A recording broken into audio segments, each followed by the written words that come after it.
y nada más presenta.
El 20 de agosto de 1917, yo, Karl Heinrich Graf von Albert Erstein, capitán de corbeta de la Marina Imperial Alemana y comandante del submarino U-29, realizo esta grabación en el Océano Atlántico, en un punto que desconozco, pero que probablemente se encuentra alrededor de los 20 grados latitud norte, 35 grados longitud oeste, donde yace mi barco fuera de combate, en el fondo del océano. La hago porque quiero que se sepan públicamente ciertos hechos insólitos, ya que con toda probabilidad no sobreviviré para poder darlos a conocer en persona, toda vez que las circunstancias que me rodean son tan amenazadoras como extraordinarias, entre las que se incluyen no solo el U-29 inutilizado, sino también el derrumbamiento de mi férrea voluntad alemana de la manera más desastrosa.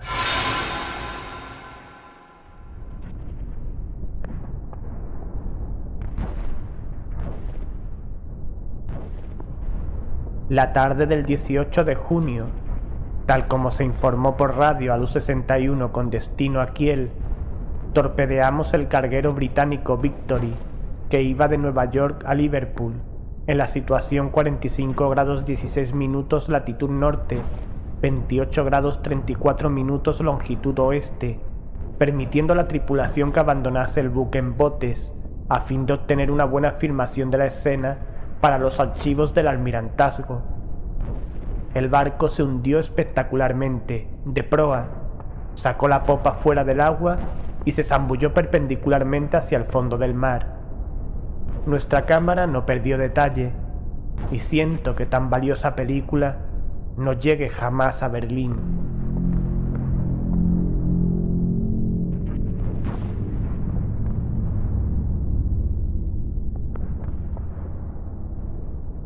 A continuación, hundimos los botes salvavidas con nuestros cañones y nos sumergimos.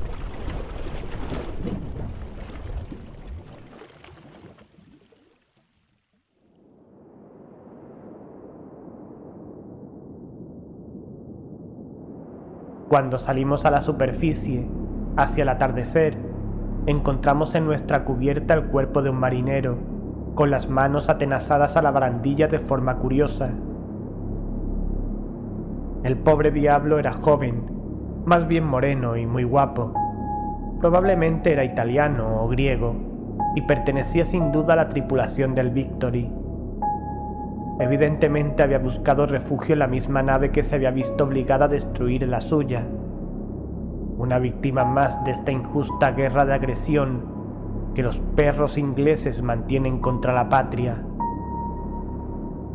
Nuestros hombres le registraron en busca de recuerdos y encontraron en el bolsillo de su marinera un trozo de marfil muy extraño, tallado, que representaba una cabeza de joven con una corona de laurel.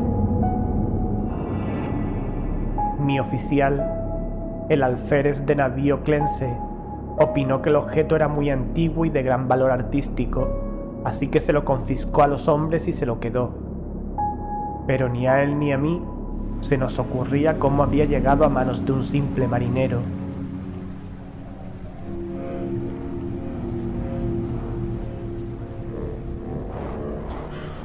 Al ser arrojado el muerto por la borda ocurrieron dos incidentes que causaron gran inquietud entre la tripulación. Le habían cerrado los ojos al infeliz, pero al desprender su cuerpo de la barandilla se le volvieron a abrir. Muchos tuvieron la curiosa impresión de que miraron fijamente y como con burla a Smith y a Zimmer, que estaban inclinados sobre su cadáver. Al contramaestre Müller, hombre maduro que habría llegado más lejos de no haber sido un cochino y supersticioso alsaciano, le citó de tal modo esta impresión que siguió observando el cadáver en el agua y juró que tras sumergirse un poco puso los brazos y las piernas en posición de nado y desapareció velozmente bajo las olas en dirección al sur. A Clense y a mí no nos gustaron estas muestras de ignorancia propias de paletos y amonestamos severamente a los hombres, particularmente a Müller.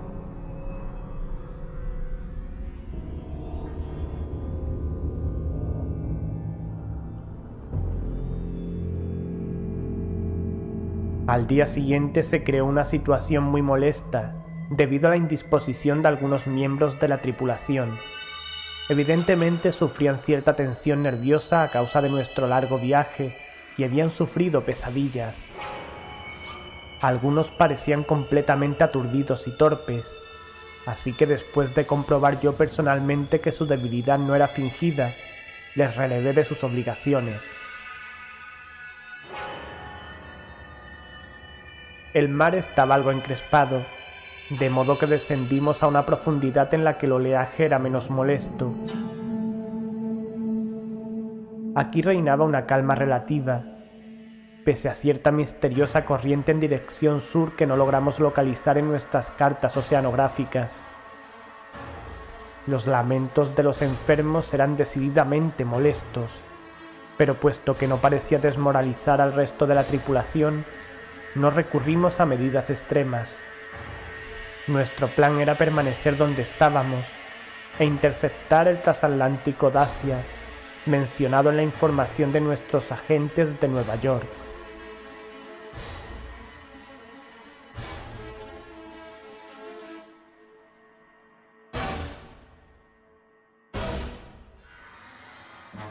A primera hora de la tarde, salimos a superficie y encontramos la mar menos movida.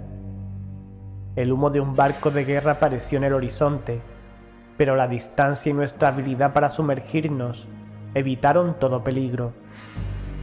Lo que más nos preocupaba eran las cosas que decía el contramaestre Müller, cada vez más incoherentes a medida que se iba haciendo de noche.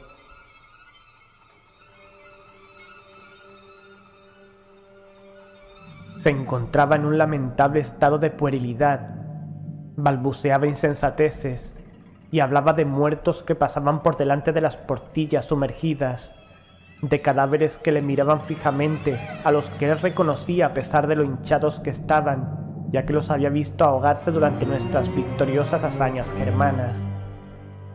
Y decía que el joven que habíamos arrojado por la borda iba a la cabeza. Esto resultaba sumamente horrible e insensato, así que ordenamos que le encerrasen y le administrasen una sana ración de latigazos. A los hombres no les gustó esta clase de castigo, pero era necesaria la disciplina. Asimismo, nos negamos a la petición que vino a presentar una delegación encabezada por el marinero Zimmer de que arrojáramos a la mar la extraña cabeza tallada en marfil.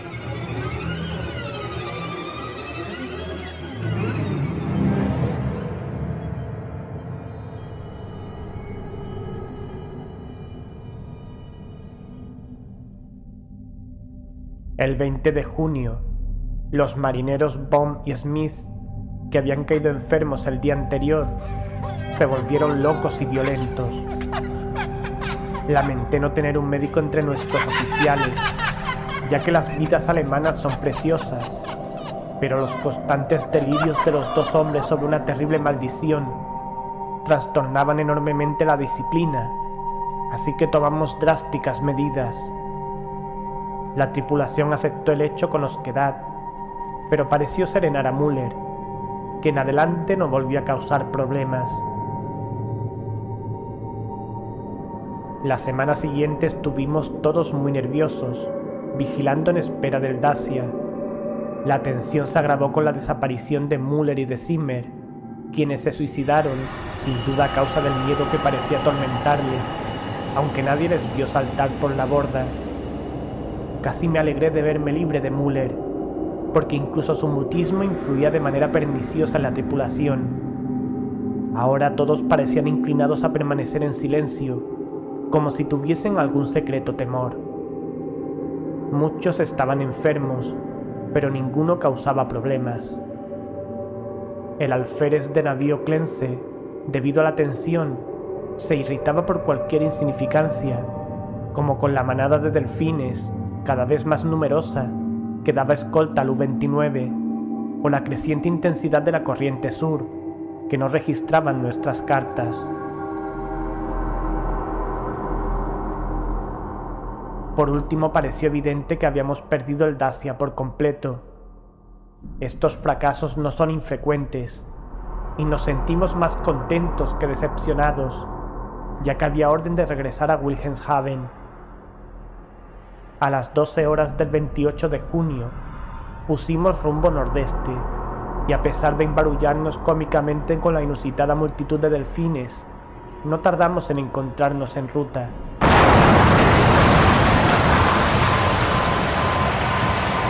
La explosión ocurrida en la sala de máquinas a las 2 horas nos cogió completamente de sorpresa. No se había observado ninguna anomalía en la maquinaria ni negligencia alguna por parte de los hombres. Sin embargo, inesperadamente, la nave se estremeció de punta a punta a causa de la tremenda sacudida. El alférez de navío Clense acudió corriendo a la sala de máquinas, encontrando el depósito de combustible y casi todo el mecanismo destrozados, y los maquinistas Rade y Schneider muertos. Nuestra situación era verdaderamente grave, porque si bien los regeneradores químicos de aire estaban intactos y podíamos utilizar los dispositivos de elevar y sumergir en la nave y abrir las escotillas para reabastecernos de aire comprimido y recargar los acumuladores, no había posibilidad de propulsar ni gobernar el submarino. Tratar de buscar rescate mediante botes salvavidas significaba ponernos en manos de nuestros enemigos, irracionalmente resentidos contra nuestra gran nación alemana. Por otra parte, desde nuestro enfrentamiento con el Victory, no habíamos conseguido establecer contacto por radio con ninguna unidad U de la Marina Imperial.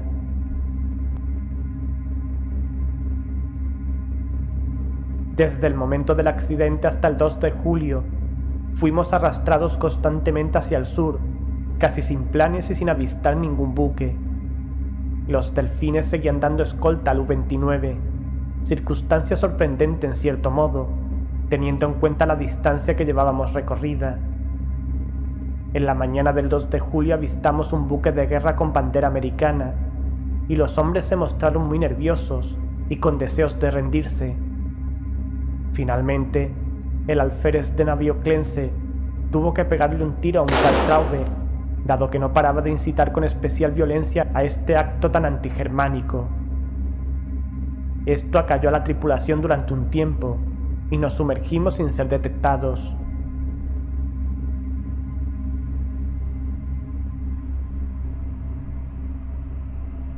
Por la tarde, una densa bandada de aves marinas apareció por el sur, y el océano empezó a moverse presagiosamente.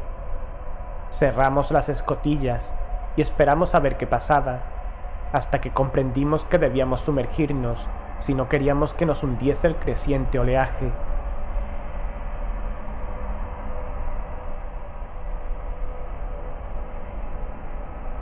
Cada vez teníamos menos presión de aire y electricidad, y tratábamos de evitar el uso innecesario de nuestros escasos recursos mecánicos, pero en este caso no había elección. No bajamos a mucha profundidad, y cuando la mar se calmó un poco, unas horas después, decidimos subir a la superficie. Pero entonces surgió una nueva dificultad. La nave se negaba a responder a nuestra dirección, pese a todos los esfuerzos de los mecánicos. Los hombres se asustaron aún más al sentirse prisioneros bajo el mar, y algunos empezaron a hablar nuevamente en voz baja de la imagen de marfil del alférez de navío Clense, pero la visión de su pistola automática les calmó. Mantuvimos a los pobres diablos todo lo ocupados que pudimos en la reparación de las máquinas, aunque sabíamos que era inútil. Clense y yo dormíamos normalmente en turnos distintos, y fue mientras yo dormía cuando se declaró el motín general hacia las 5 horas del 4 de julio. Los 6 cerdos marineros que quedaban, imaginando que estábamos perdidos, estallaron súbitamente en una furia besánica por habernos negado a rendirnos al buque de guerra yanqui 2 días antes, entregándose a un delirio de maldiciones y de destrucción. Rugían como animales y rompían indiscriminadamente muebles e instrumentos, gritando insensateces tales como que era la maldición de la imagen de marfil y del atezado joven muerto que les había mirado antes de desaparecer nadando. El alférez de navío Clense parecía paralizado, imposibilitado, como era de esperar en un enano blando y afeminado. Maté a los 6 hombres, dado que era necesario, y me aseguré de que no quedara ninguno con vida. Echamos sus cadáveres por la doble escotilla y nos quedamos solos él y yo en el U-29. Clense estaba muy nervioso y bebía mucho. Decidimos mantenernos con vida cuanto nos fuese posible, haciendo uso de la gran cantidad de vituallas y de la provisión química de oxígeno que teníamos, ya que ninguna de estas dos cosas había sufrido daño en los estúpidos desmanes de los puercos marineros. La giroscópica, manómetros y demás instrumentos delicados habían quedado inservibles. En adelante, nuestros cálculos serían meras suposiciones basadas en nuestros relojes, el calendario y la aparente trayectoria de nuestro desplazamiento, deducida por cualquier objeto que pudiéramos avistar a través de los portillos o desde la torreta.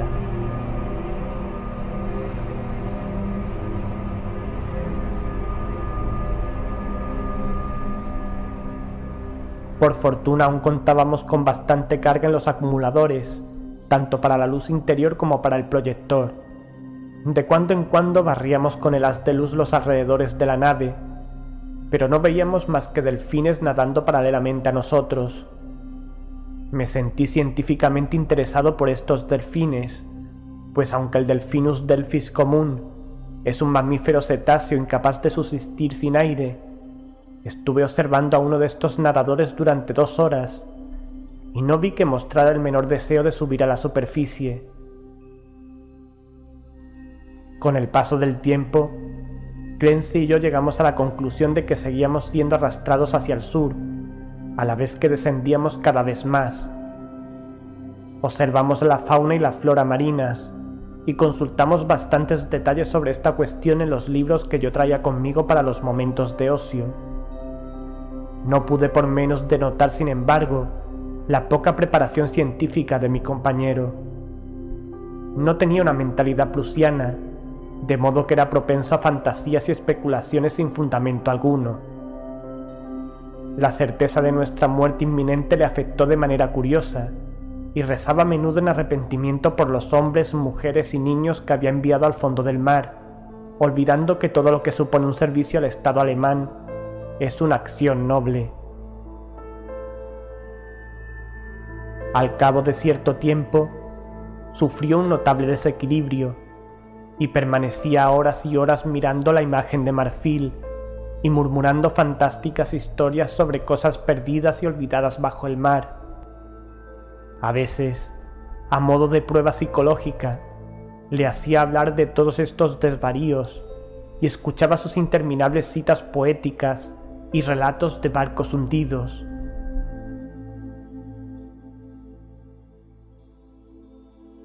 Me daba mucha lástima su estado, ya que me desagrada ver sufrir a un alemán. pero no era persona con la que valiera la pena morir. En cuanto a mí, era un hombre orgulloso, consciente de que la patria honraría mi memoria y de que mis hijos serían educados para que fuesen como yo. El 9 de agosto avistamos el fondo oceánico y proyectamos un potente haz de luz hacia él. Era una inmensa llanura ondulada, cubierta en su mayor parte de algas y salpicada de conchas y pequeños moluscos. De trecho en trecho se veían objetos verdosos de misteriosos contornos, cubiertos de algas e incrustados de percebes. Clance afirmaba que sin duda eran barcos antiguos hundidos.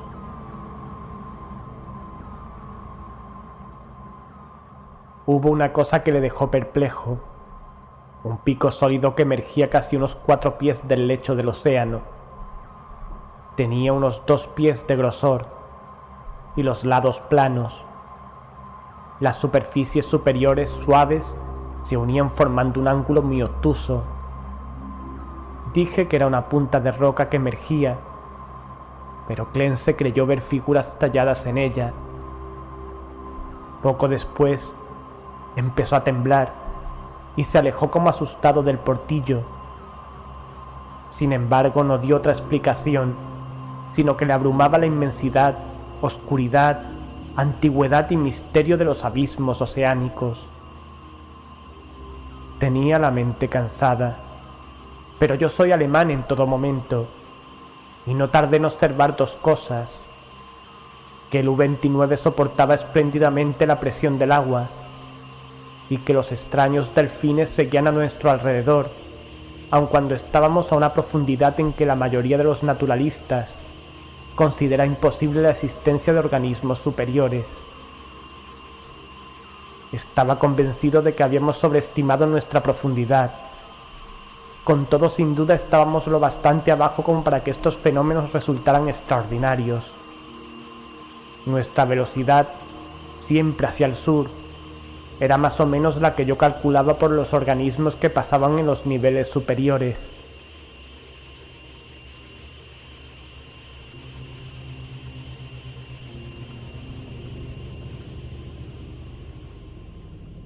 A las 3:15 del 12 de agosto, el pobre Clance se volvió completamente loco. Había estado en la torreta utilizando el proyector cuando le vi entrar en el compartimento de la biblioteca donde yo me encontraba sentado leyendo, y su cara le traicionó inmediatamente. Él está llamando. Él está llamando, lo oigo. Tenemos que ir. Mientras hablaba, cogió la imagen de marfil de encima de la mesa, se la guardó en el bolsillo y me agarró el brazo con intención de llevarme escaleras arriba, hacia cubierta. Enseguida me di cuenta de que pretendía abrir la escotilla y que saliéramos los dos al agua exterior. Extravagancia suicida y homicida a la que yo no estaba dispuesto. Al echarme atrás y tratar de calmarle, se puso más violento. Vamos ahora, no esperemos a más tarde. Es mejor arrepentirse y ser perdonado que desafiar y ser condenado. Así que en vez de calmarle, adopté la actitud contraria y le dije que estaba loco, loco de remate. Pero no se conmovió y dijo a gritos: Si estoy loco es una suerte. Que los dioses tengan vida del hombre que con su insensibilidad permanece sano hasta su espantoso fin. Ven y enloquece, ahora que él nos llama con misericordia. Esta explosión pareció aliviar la presión de su cerebro, porque seguidamente se mostró mucho más dócil y me pidió que le dejase ir solo si no quería acompañarle. Me di cuenta enseguida de que era lo que debía hacer. Aunque era alemán, se trataba solo de un enano de lo más ordinario, y ahora se había convertido en un loco potencialmente peligroso. Accediendo a su petición suicida, me libraría inmediatamente del que ya no era mi compañero, sino una amenaza. Le pedí que me diese la imagen de marfil, pero mi petición provocó en él una risa tan inusitada que no insistí. Entonces le pregunté si quería dejar algún recuerdo o bucle de pelo para su familia en Alemania, en caso de que yo fuese rescatado, pero nuevamente se echó a reír. De modo que cuando subió por la escala, fui a los mandos y tras los intervalos de tiempo adecuados, hice funcionar el mecanismo que iba a acabar con su vida.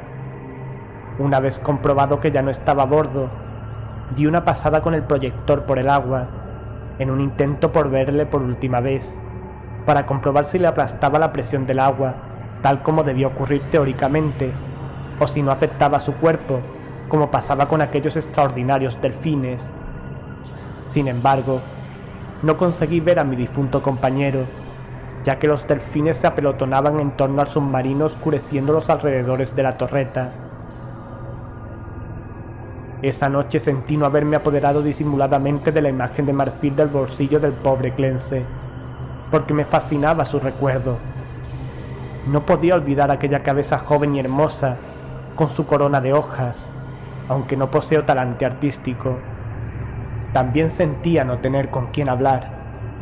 Era mejor tener a Clense, aunque no estuviese a mi altura intelectual, que a nadie. Esa noche no dormí bien, preguntándome cuándo me llegaría el fin. Evidentemente, había muy pocas probabilidades de que me rescataran. Al día siguiente subí a la torreta e inicié las acostumbradas exploraciones con el proyector. Hacia el norte, la perspectiva era muy semejante a la que habíamos tenido desde que avistamos el fondo, pero noté que el desplazamiento del U-29 era menos rápido.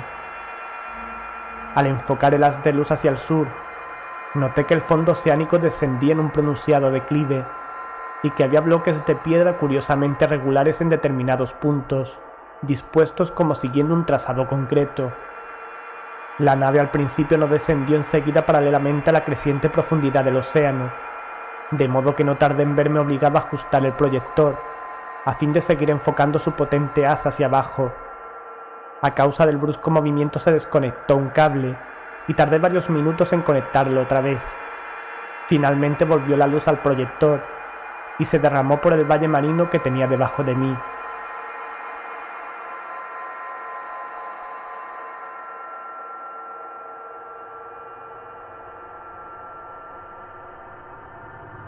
No soy propenso a dejarme llevar por emociones de ninguna clase, pero mi asombro fue muy grande cuando vi lo que el haz de luz eléctrica iluminaba. Sin embargo, como persona educada en la mejor cultura de Prusia, no debía haberme asombrado, ya que la geología y la tradición nos hablan igualmente de grandes transposiciones de zonas oceánicas y continentales. Lo que vi fue una complicada serie de edificios en ruinas, todos de una arquitectura magnífica, aunque inclasificable, y en diversos grados de conservación. La mayoría parecía ser de un mármol que brillaba blanquecino bajo los rayos del proyector, y el trazado general correspondía a una gran ciudad enclavada en el fondo de un estrecho valle, con numerosos templos y villas diseminados por las empinadas laderas. Había tejados hundidos y columnas caídas, pero aún reinaba un aire de esplendor inmensamente antiguo, que nada era capaz de borrar. Comprendiendo que al fin me encontraba ante la Atlántida, a la que antes había considerado un mito, me sentí el más ávido de los exploradores. En el fondo de aquel valle había discurrido un río en otro tiempo, porque al examinar con más atención el paisaje, vi restos de puentes de piedra y de mármol, diques, terrazas y terraplenes en otro tiempo verdeantes y hermosos. En mi entusiasmo me sentí tan idiota y sentimental como el pobre Clense, y tardé en darme cuenta de que la corriente sur había cesado, dejando que el U-29 descendiera lentamente hacia la ciudad sumergida como el aeroplano se posa en una ciudad, arriba en la superficie. También tardé en darme cuenta de que había desaparecido la manada de extraordinarios delfines.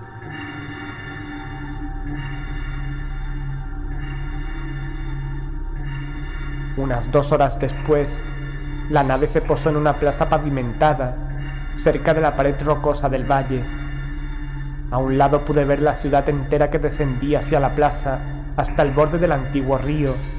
Al otro, y sorprendentemente cerca, me encontré ante un edificio ricamente ornamentado y muy bien conservado.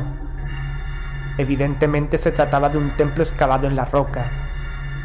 Del arte original de esta obra titánica, solo me es posible aventurar conjeturas. La fachada, de inmensas proporciones, cubre al parecer una oquedad continua, ya que sus ventanales son numerosos y están ampliamente distribuidos.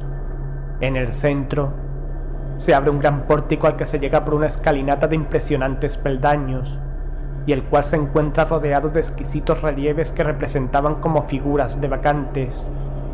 Delante se alzan las grandes columnas y el friso, decoradas ambas con esculturas de indescriptible belleza. Evidentemente representan escenas pastoriles idealizadas y procesiones de sacerdotes y sacerdotisas portando extraños objetos ceremoniales en adoración de un dios radiante. El arte es prodigiosamente perfecto, de estilo sensiblemente helénico, si bien está dotado de una extraña personalidad. Comunica una impresión de terrible antigüedad, como si se tratase no de un inmediato antecesor del arte griego, sino del más remoto. No me cabe duda de que cada elemento de esa obra imponente está esculpido en una ladera de roca virgen de nuestro planeta, aunque no puedo imaginar cómo excavarían su interior. Quizá proporcionase el hueco principal a alguna caverna o serie de cavernas. Ni el tiempo ni la inmersión han deteriorado la pristina grandeza de este templo terrible, porque sin duda se trata de un templo. Y hoy, miles de años después, descansa inmaculado e inviolado en la noche interminable y el silencio del abismo oceánico.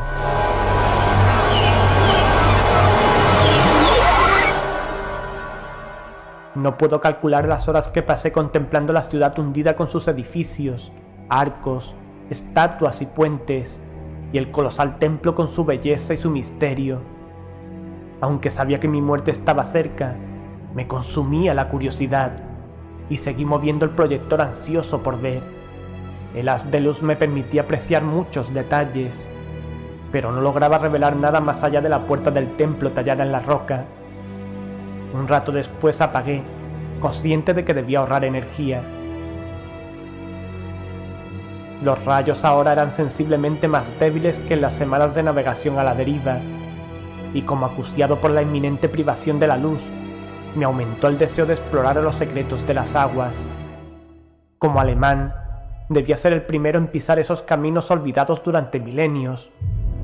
Saqué y examiné una escafandra de grandes profundidades, de metal articulado, y probé la luz portátil y el regenerador de aire. Aunque sería difícil manejar yo solo la doble escotilla, pensé que podía salvar todos los obstáculos con mi habilidad científica y caminar efectivamente por esa ciudad muerta. El 16 de agosto efectué una salida del U-29 y caminé trabajosamente por las calles en ruinas y cubiertas de barro hacia el antiguo río. No encontré esqueletos ni restos humanos, aunque coseché una enorme riqueza arqueológica en esculturas y monedas.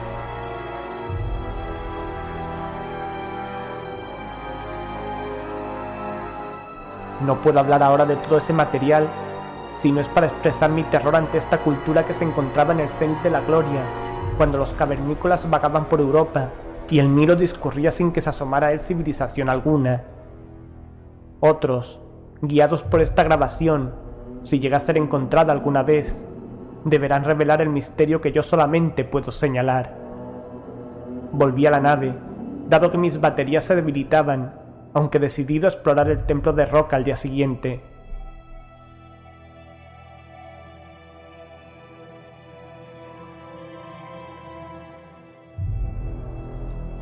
El día 17, aunque mis deseos de explorar el misterio del templo se habían vuelto más insistentes, me llevé un desencanto al descubrir que los materiales que necesitaba para recargar la lámpara portátil habían perecido en el motín de aquellos cerdos del mes de julio. Mi rabia no tuvo límites.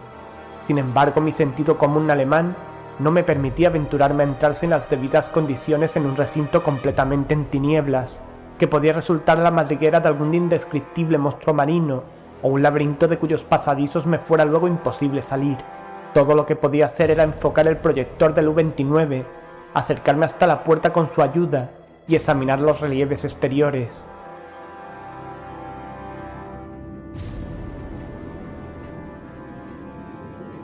El haz de luz entraba por el pórtico en ángulo ascendente, de modo que me asomé para ver si lograba descubrir algo, aunque en vano. Ni siquiera se veía el techo, y aunque di un paso o dos hacia el interior, después de tantear el piso con un palo no me atreví a seguir. Además, por primera vez en mi vida experimenté la emoción del miedo. Empezaba a comprender cómo se habían originado algunos de los estados de ánimo del pobre Clence, ya que a medida que el templo me iba atrayendo cada vez más, sentía un terror ciego y creciente hacia sus abismos acuosos. Apagué las luces y me senté a meditar en tinieblas. Ahora debía ahorrar electricidad para las emergencias.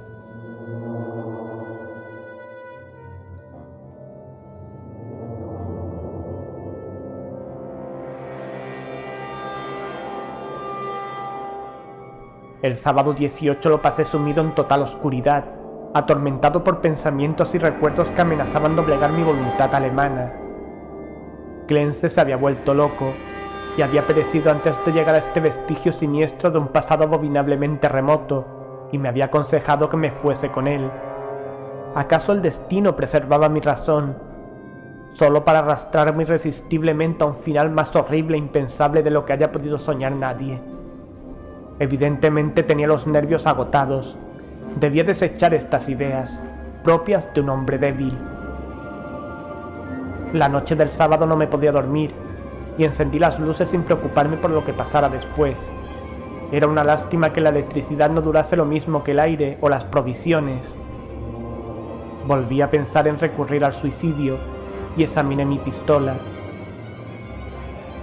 Hacia el amanecer debí de quedarme dormido con las luces encendidas, ya que ayer tarde me desperté completamente a oscuras para encontrarme con que los acumuladores se habían agotado. Encendí varias cerillas, una detrás de otra, y lamenté con desespero la imprevisión que nos hizo gastar las pocas velas que llevábamos. Después de apagarse la última cerilla que me atreví a encender, permanecí sentado completamente inmóvil, sin luz. Mientras pensaba en el inevitable fin, mi mente repasó los acontecimientos precedentes. Entonces me llegó a la plena conciencia una impresión hasta ahora letargada, que a un hombre más débil y supersticioso le habría hecho estremecer.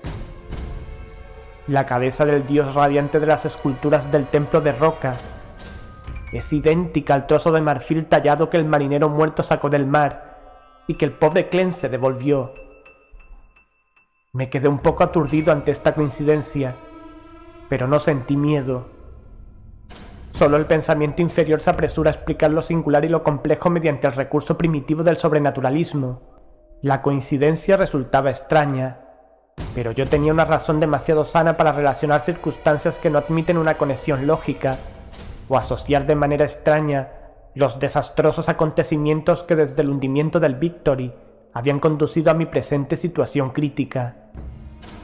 Comprendiendo que necesitaba descansar, tomé un sedante a fin de procurarme un poco más de sueño. Mi estado de nervios se reflejó en mis pesadillas, ya que me pareció oír gritos de personas ahogándose y ver sus rostros apretados contra el cristal de los portillos de la nave. Y entre las caras muertas estaba el semblante burlesco y vivo del joven de la imagen de marfil.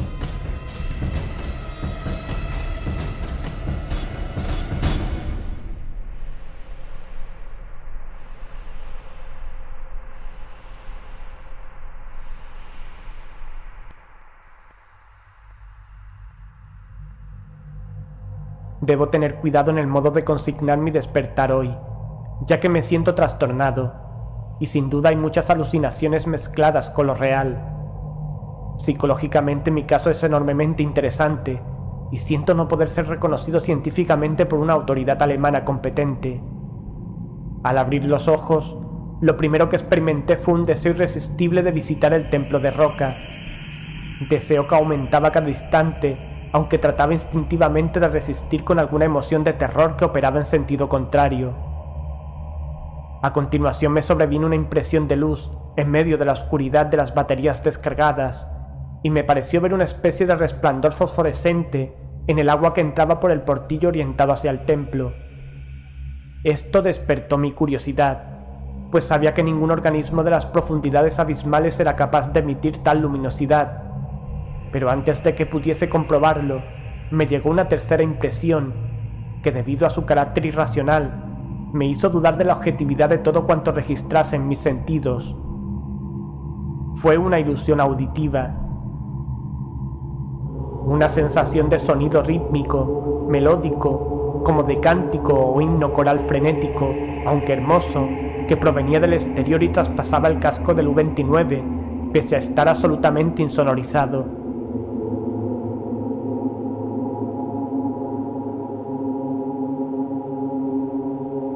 Convencido de mi anormalidad psicológica y nerviosa, encendí algunas cerillas y me tomé una fuerte dosis de bromuro sódico, que pareció calmarme hasta el extremo de disipar esa ilusión de sonido.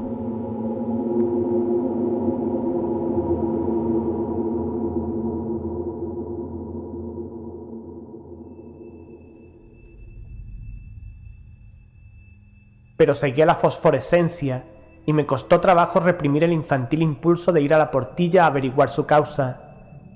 Era espantosamente realista, hasta el punto de que podía distinguir los objetos familiares que me rodeaban, así como el vaso vacío de bromuro, del que no tenía impresión visual alguna del sitio donde lo había dejado. Esta última circunstancia me hizo reflexionar. Crucé el compartimento y toqué el vaso. Efectivamente estaba en el lugar donde me parecía verlo. Ahora sabía que la luz era o bien real, o parte de una alucinación tan fija y coherente que no podía esperar que se disipase, de modo que, renunciando a toda resistencia, subí a la torreta con intención de averiguar cuál era el agente luminoso. ¿Sería en realidad otra nave U y me brindaría la posibilidad de rescatarme?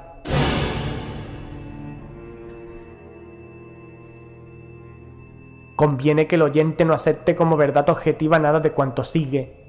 Dado que los acontecimientos trascienden la ley natural, han de ser necesariamente creaciones subjetivas e irreales de mi mente sobreexcitada. Al llegar a la torreta, descubrí el mar en general muchísimo menos luminoso de lo que esperaba. No había fosforescencia alguna vegetal ni animal, y la ciudad que descendía hacia el río era invisible en las tinieblas. Lo que vi no era espectacular, no era grotesco ni aterrador. Sin embargo, me hizo perder el último atisbo de confianza en mi conciencia. La puerta y los ventanales del templo subacuático, tallado en el monte rocoso, se encontraba vívidamente iluminado por un resplandor vacilante, como procedente de las llamas poderosas de un altar en lo más profundo de su interior. Los incidentes que siguieron son caóticos. Mientras observaba el pórtico y los ventanales misteriosamente iluminados, sufrí las visiones más extravagantes, visiones tan insensatas que no me es posible siquiera consignarlas. Me pareció vislumbrar bultos en el templo, bultos que estaban inmóviles y bultos que se movían, y me pareció también oír otra vez el cántico irreal que flotaba a mi alrededor cuando desperté.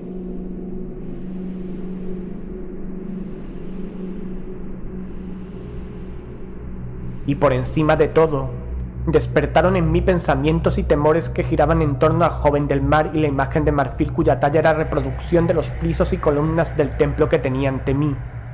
Pensé en el pobre Clense y me pregunté dónde descansaría con aquella imagen que había devuelto al mar.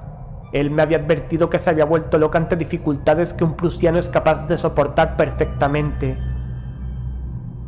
El resto es muy simple. Mi impulso a visitar y entrar en el templo se ha convertido ya en una orden inexplicable e imperiosa a la que finalmente no me puedo resistir. Mi voluntad alemana no es capaz de controlar mis actos y la abolición es posible en adelante solo cuando se trata de cuestiones sin importancia. Semejante locura es la que arrastró a la muerte al pobre Clense, sin escafandra ni protección alguna, en el océano. Pero yo soy prusiano y hombre con sentido común, y utilizaré hasta el final la poca voluntad que me queda. Cuando comprendí por primera vez que debía ir, preparé la escafandra y el regenerador de aire para ponérmelo inmediatamente. Acto seguido empecé a grabar esta crónica apresurada con la esperanza de que llegue al mundo alguna vez. Meteré la grabación en la botella, la sellaré y cuando salga del U-29 y lo abandone por última vez, la confiaré al mar. No tengo miedo, ni siquiera de las predicciones del loco Clense. Lo que he visto no puede ser cierto, y sé que esta locura de mi propia voluntad puede conducirme a la asfixia todo lo más, cuando el aire se termine. La luz del templo es una pura alucinación, así que moriré serenamente como alemán en las negras y olvidadas profundidades. Esa risa demoníaca que oigo mientras hago esta grabación es tan solo un producto de mi cerebro debilitado. Me pondré cuidadosamente el traje y subiré intrépidamente la escalinata de ese santuario primordial, de ese mundo secreto de las aguas insondables y de los tiempos inmemoriales.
Han escuchado El Templo, por Howard Phillips Lovecraft.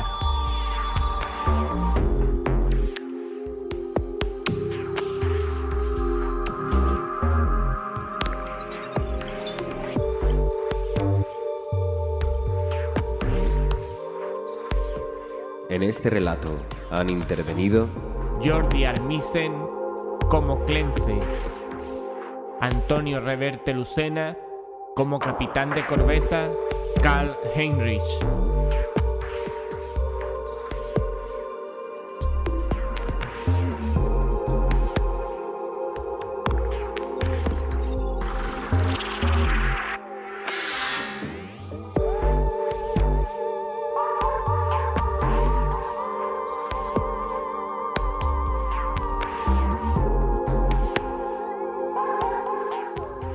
Para seguir viviendo el terror y sintiendo el miedo, no dejes de visitarnos a nuestra web www.terrorinadamas.org.